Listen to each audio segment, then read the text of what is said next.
Hi, boys and girls. You're back with Mrs. Mustin for our third set of instructions on working on our Who Am I book for our kindergarten social studies unit.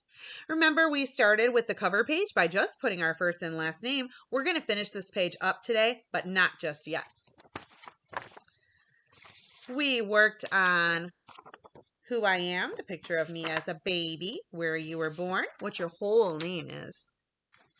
This is my family, how many pets and how many brothers and sisters you have. You live in the city of Dearborn, or we said some of you might live in Dearborn Heights. Great things about our city. You're a student at Lindbergh Elementary School, and you filled in my name as your teacher or Mrs. Rustlink's name as your teacher. And then we talked about how kindergarten is such an important year of learning, and you put a picture of your school here. Now, today, we're finishing up the last 2 pages of our book. And one thing we need to remember about ourselves is that we have a past. And what that means is that you learn and grow, and we have things that happen to us the whole time we're growing up, and even when we're adults. Things that have already happened to you are called your past. And in kindergarten, we don't have too much of a past because we're only about 5 or 6 years old. But there are things that you learned to do when you were a baby and new things you learned to do when you were just a toddler or preschooler. And that's what today's page is about. These blanks here are for you to fill in some things that you learned to do from the time you were born up until now. Okay, so some of the things that you might learn to do as a baby is walk and talk and run and ride a bike and share toys. Okay, you might have learned the names of your colors or shapes.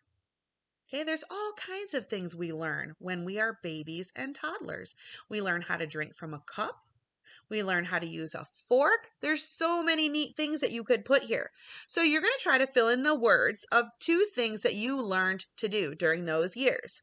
Here is one picture of me as a baby and one as a toddler. Wasn't I so cute? So you're going to find again if you have photos. A photo of you as a baby. Not like the photo we used when you were first born and you were a brand new baby. But this might be a picture of you on your first birthday. Or maybe a couple months after you were born. Then you're going to look for another photo that kind of shows you as a toddler. Okay? Even a little early preschool. So maybe a picture of you between like 2 and 4 years old. And you're going to put that picture here. If you choose to draw the pictures, you're going to use a pencil and you're just going to use crayon or colored pencil to color that in. And the differences we might see here are in your size. Okay, so you wouldn't want your baby picture to be the same size as you when you were a toddler, right? Because you grow and change. You grew bigger from the time you were a baby to a toddler to now.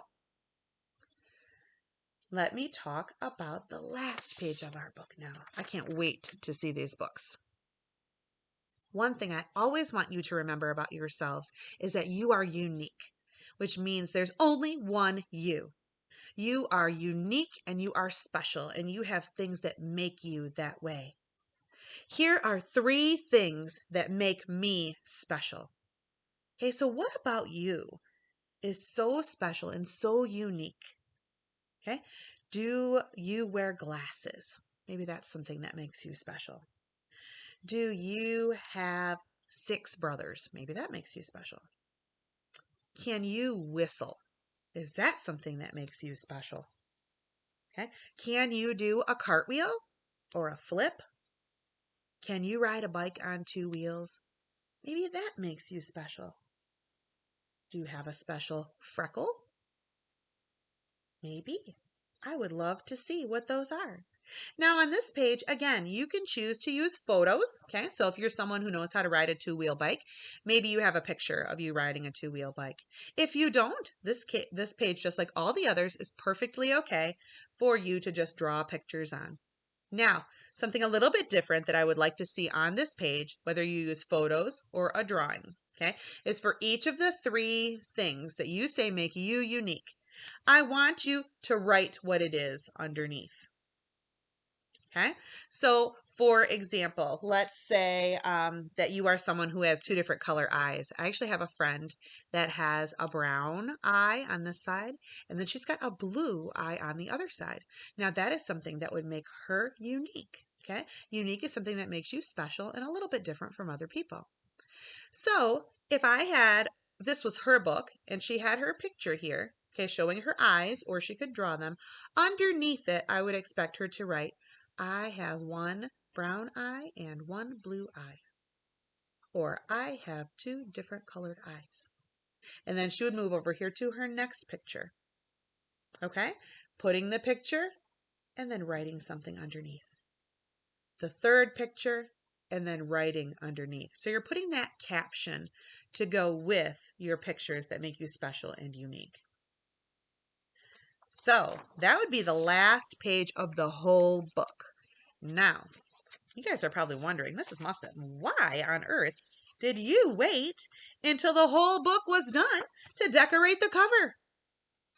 Well, I kind of wanted you to see what the whole book was going to be about before you put any decorations or pictures on the side. I thought it would be great if you had a photo of you in kindergarten. Okay, a photo that was taken from this school year, okay, in the past couple of months that you could print out and put right here on your book. Then on the outside, you can feel free to decorate this book any way you want. If you want to draw swirls and hearts and flowers and lightning bolts because you love all those things, I want you to do it. Okay. If you want to add more pictures of yourself from when you were a baby and a toddler, do it. More family pictures, pet pictures, pictures of food you like. If you like tacos and pizza, put them on there. Okay. But the main things that I want to see is I want to see right underneath here a picture of you. Then you have your author's name. Make sure when you're decorating, you don't cover up those things. Don't cover the title, don't cover your picture here, and don't cover the author's name. Okay? If you put too many things going all around here, it's going to distract your reader from the title, the author, and the main cover picture. I hope that makes sense. So again, you're doing this page last. Now that your book is all completed, the next time you come for in-person instruction, you are going to bring it and you are going to turn it in to Mrs. Rustlink or Mrs. Mustin. We cannot wait for you guys to bring these books in, and we're going to get to share them with the class and learn more about ourselves and each other. I hope you had fun doing this project. I cannot wait to see the finished pieces, and I will see you guys soon. Bye.